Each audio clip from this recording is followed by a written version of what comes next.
Om Swastiastu. Perkenalkan, nama saya Putri Dewi Ulyasari Apriliani dengan NIM 2215644087. Saya dari kelas 3C, Sarjana Terapan Akuntansi Manajerial. Baik, ini merupakan kasus dari perusahaan saya. Jadi, saya memiliki usaha toko retail bernama Nami Shop. Usaha ini sudah saya jalankan dari tahun 2003. Saya bekerja sama dengan rekan saya yang bernama Vito, dan namun sejauh ini saya merasa kurang dalam merekrut karyawan, begitu juga dengan pelatihannya dan penggajiannya.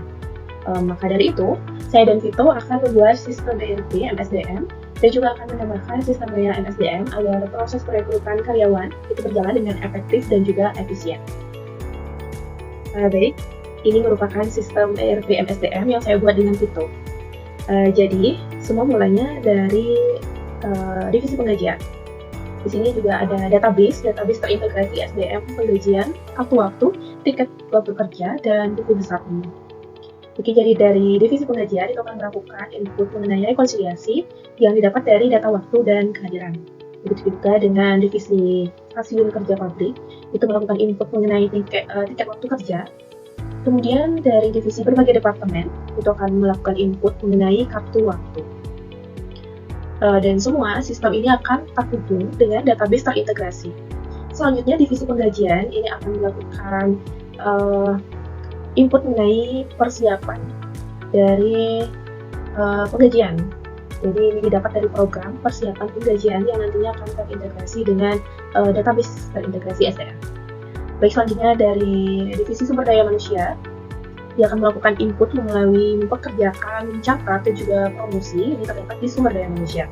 Dan selanjutnya ini didapatkan dari memperbarui data induk.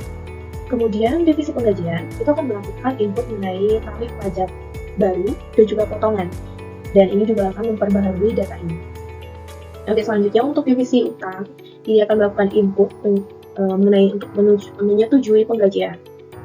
Dan didapat dari program pengeluaran penggajian. Selanjutnya, itu divisi bendahara, dia akan melakukan input untuk pembayaran yang didapat dari program pengeluaran penggajian. Dan ini ada simbol di sini, artinya transfer.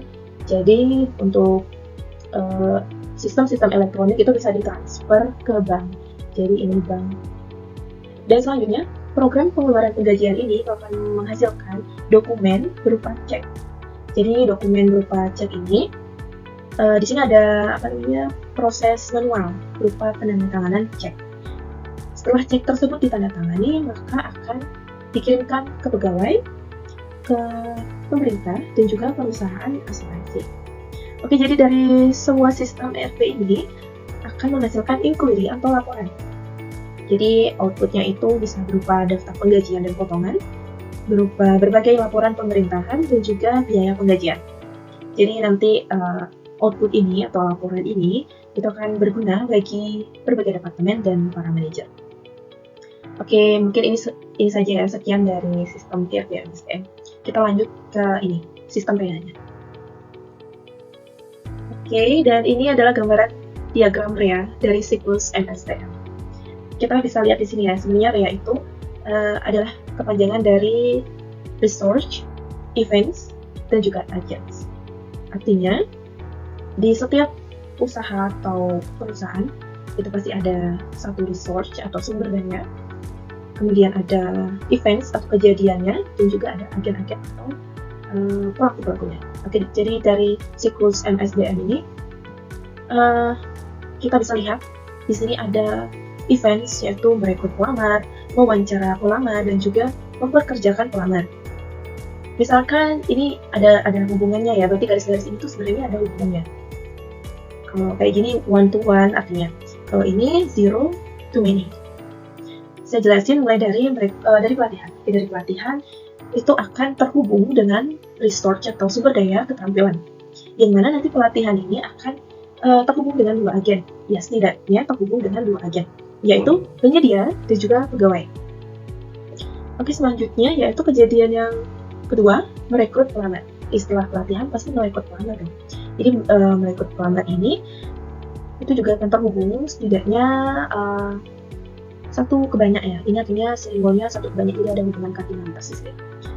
Kemudian merekrut pelamar itu akan terhubung dengan agen, pegawai, dan juga pelamar. Jadi ada 2 agen ya di sini, pegawai dan juga pelamar. Oke, selanjutnya yaitu mewawancara pelamar.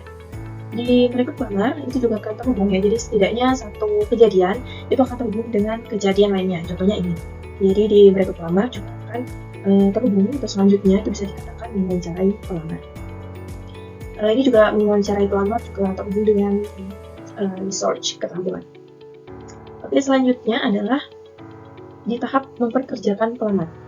Di tahap memperkerjakan pelamar ini ada 2 agen yang terhubung, yaitu pegawai dan juga pelamar. Oke, untuk selanjutnya adalah kita khusus membahas pegawai ini. Ini pegawai ini memiliki waktu pengerjaan atau waktu pegawai dan waktu yang digunakan yang terhubung dengan pegawai. Jadi pegawai di merek pelamar. Nah, kalau di sini di waktu pengerjaan itu akan terhubung dengan mengeluarkan kas, dan mengeluarkan kas ini juga akan terhubung dengan 2 agen. Agennya itu kas dan juga pegawai. Pegawainya ini lebih spesifik lagi kita sebut dengan kasir. Oke, jadi selanjutnya setelah pegawai, apakah perusahaan akan evaluasi kinerja, maka kita akan evaluasi kinerja yang akan diawasi oleh pegawai pengawas, yaitu supervisor. Sampai pada akhirnya lagi baru kita bisa kembali lagi ke pegawai, kita berkoordinasi dan akhirnya kita bisa mengeluarkan kas yang dihubungkan dengan pegawai kasir. Jadi di diagram REA ini sebenarnya adalah relasi atau ada hubungan kardinalitas ya antara research atau sumber daya alam, sumber daya apapun itu ya, misalkan kemudian ada event atau kejadiannya, dan yang lain yaitu agen. Oke, baik, sekian presentasi dari saya. Apabila ada salah kata, saya mohon maaf, dan apabila mungkin ada yang kurang juga saya mohon maaf karena saya manusia biasa. Terima kasih. Om Santi.